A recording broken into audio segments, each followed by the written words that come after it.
नमस्कार। कुरुक्षेत्र में है आप, जिसका फैलाव वहां तक है जहां तक सूर्य की किरणें पहुंचती है। जहां न कोई नीति है, न कोई नियम है। जहां न सूर्योदय के साथ युद्ध आरंभ होता है, न ही सूर्यास्त के साथ युद्ध समाप्ति की घोषणा होती है।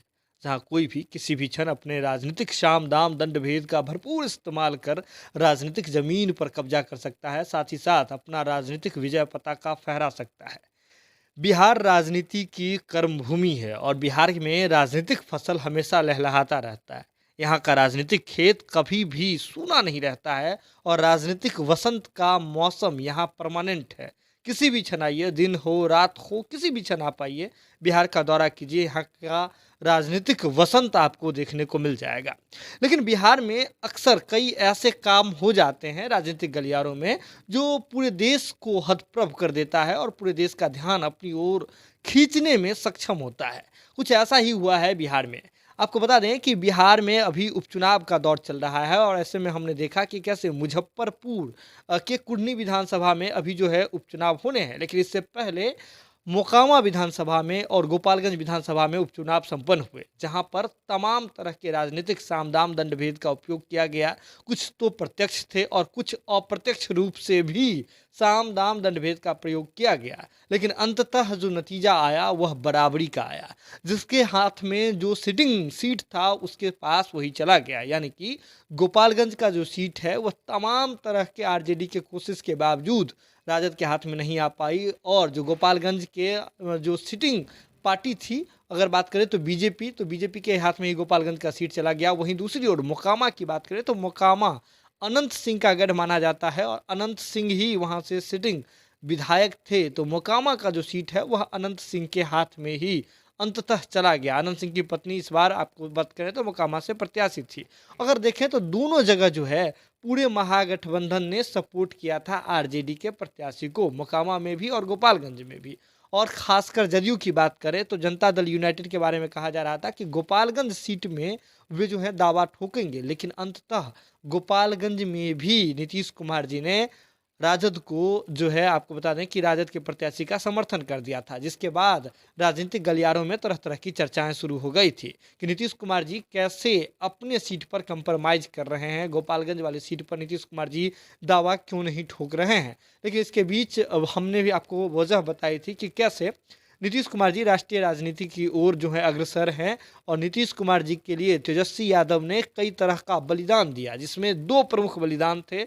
एक तो सुधाकर सिंह वाला बलिदान, जो जगदानंद सिंह जी के पुत्र हैं, इतने बड़े चेहरे थे, ए टू जेड समीकरण जिससे लेकर के तेजस्वी यादव जी आगे बढ़ना चाहते हैं, उसके एक बड़े जो है चेहरे थे। तो ऐसे में जगदानंद सिंह जी के पुत्र का इस्तीफा ले लेना, सुधाकर सिंह का इस्तीफा लेना, इसके बाद अनंत सिंह जी के राइट हैंड कहे जाने वाले मास्टर कार्तिकेय, जो कि बिहार के कानून मंत्री बनाए गए थे, बाद में गन्ना मंत्री बनाए गए, तो उनका इस्तीफा ले लेना, इतना बलिदान दिया था। आपको बता दें कि तेजस्वी यादव जी ने नीतीश कुमार जी के लिए, और नीतीश कुमार जी ने बतौर गिफ्ट जो गोपालगंज का सीट है वह भी तेजस्वी यादव जी के लिए दे दिया। लेकिन अब आपको बता दें कि इसके बाद जो कुढ़नी में उपचुनाव होने हैं, इसको लेकर के भी पहले से ही तय था कि आरजेडी वहां से अपने प्रत्याशी को उतारेगी।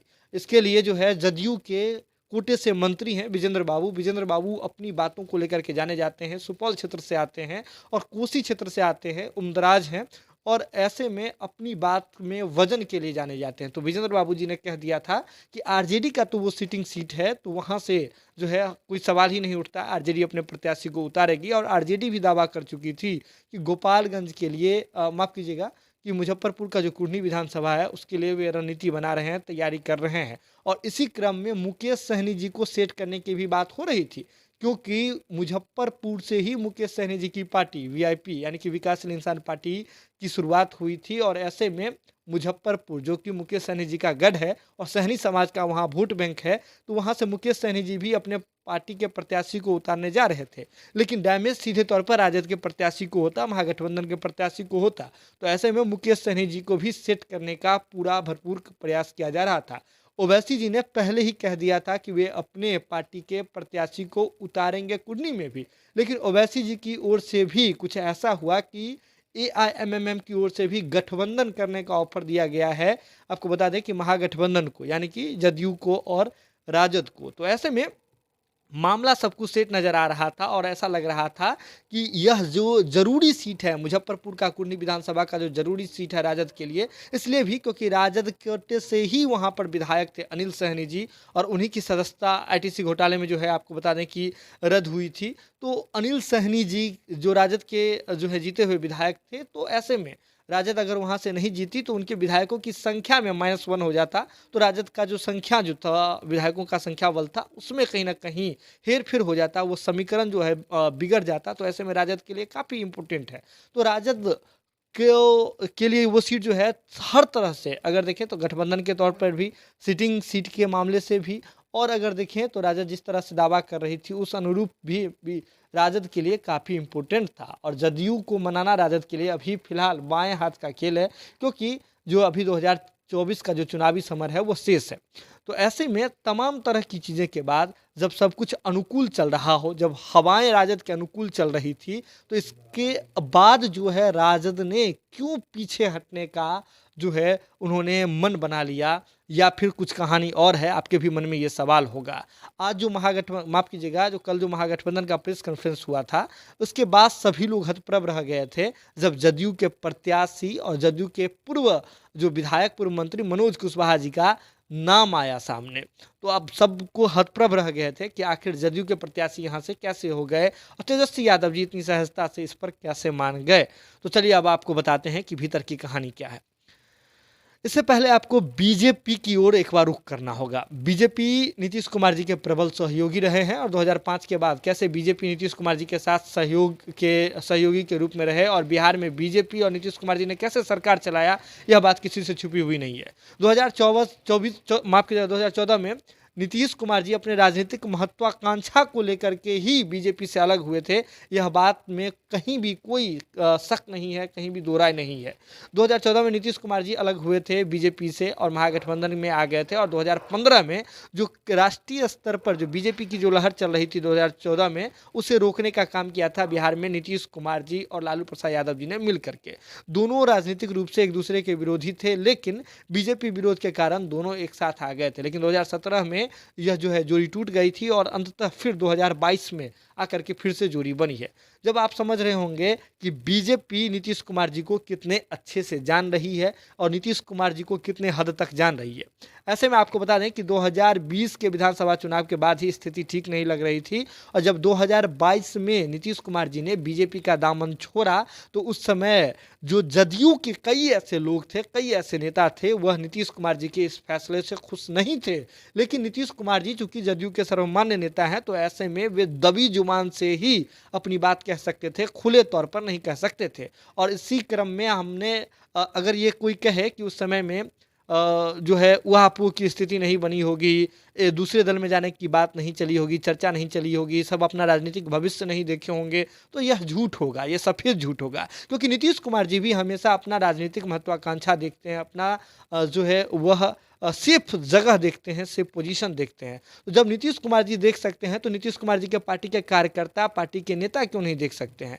जब शीर्ष नेतृत्व के लोग देख सकते हैं, तो कार्यकर्ता क्यों नहीं अपना राजनीतिक भविष्य देख सकता है, राजनीतिक महत्वाकांक्षा क्यों नहीं देख सकता है? क्यों एक ही व्यक्ति के पीछे कोई भी झूला उठा करके बस चलते रहने का काम करेगा? और ऐसा ही कुछ हुआ था उस दौरान भी।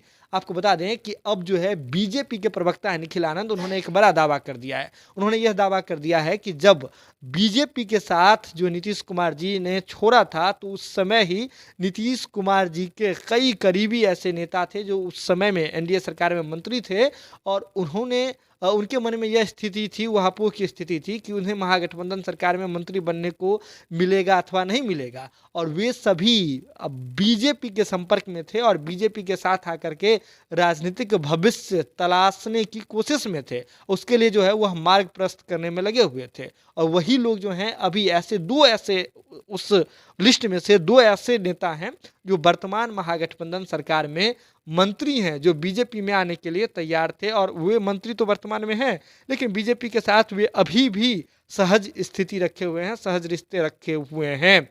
ऐसा निखिल आनंद का दावा है। इसके साथ ही निखिल आनंद ने एक जो है आपको घाव कुरेद दिया है। घाव किसका कुरेदा है? तो उपेंद्र कुशवाहा जी का। उन्होंने सीधे तौर पर जिक्र किया है कि उपेंद्र कुशवाहा जी के साथ साथ एक और ऐसे नेता हैं जिनका जो है मंत्री पद जो है वह दुर्भावना से ग्रसित होकर के जानबूझ करके हटा दिया गया, काट दिया गया, टिकट को उनका काट दिया गया। मंत्री पद में जो है उन्हें मंत्रिमंडल में शामिल नहीं किया गया। यह घाव जो है निखिल आनंद ने कुरेद दिया है।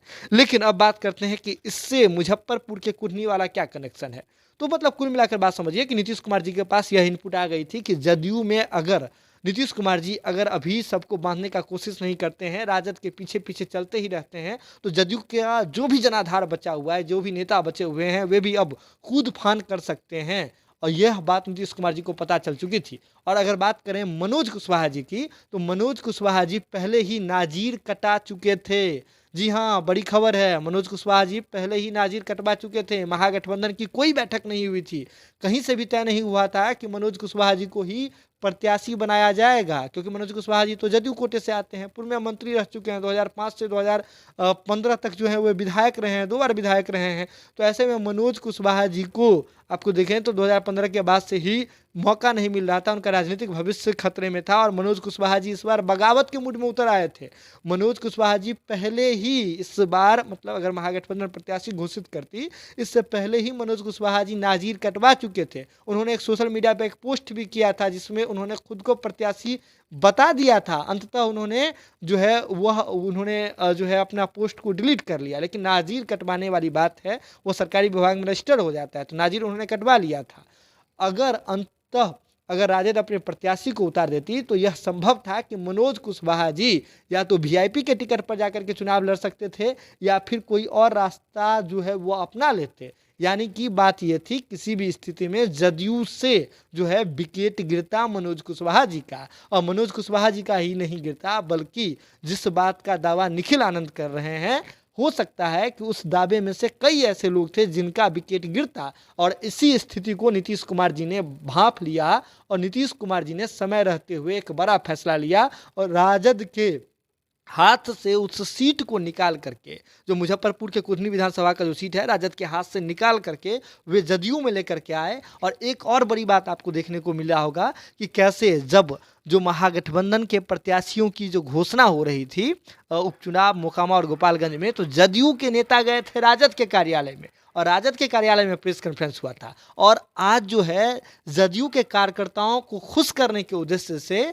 जदयू के कर्पूरी सभागार में प्रेस कॉन्फ्रेंस हुआ और वहां तमाम गठबंधन के नेता आए। यह संदेश देने की नीतीश कुमार जी ने कोशिश की है अपने दल के नेताओं को कि नीतीश कुमार जी की स्थिति अभी वही है, तेजस्वी यादव के पीछे पीछे वे नहीं चल रहे हैं। अब नीतीश कुमार जी कितना सफल हुए हैं इस तमाम चीज़ों में, ये आने वाले समय में पता चलेगा। और यह पता तब फाइनल इस बात पर मुहर लगेगा जब नीतीश कुमार जी की पार्टी से विकेट नहीं गिरता है। जुड़े रहें आप जनता टॉकीज के साथ, जो भी अपडेट होगा हम आपसे शीघ्र ही साझा करेंगे। आपको कैसा लगता है हमारा ये खास पेशकश, बिल्कुल आप हमें बता सकते हैं। कमेंट सेक्शन जो है वह लगातार खुले हुए हैं। आपने वीडियो देख लिया तो जरूरत है इसे शेयर करने की, शेयर करके लोगों तक पहुंचाने की। बहुत बहुत धन्यवाद।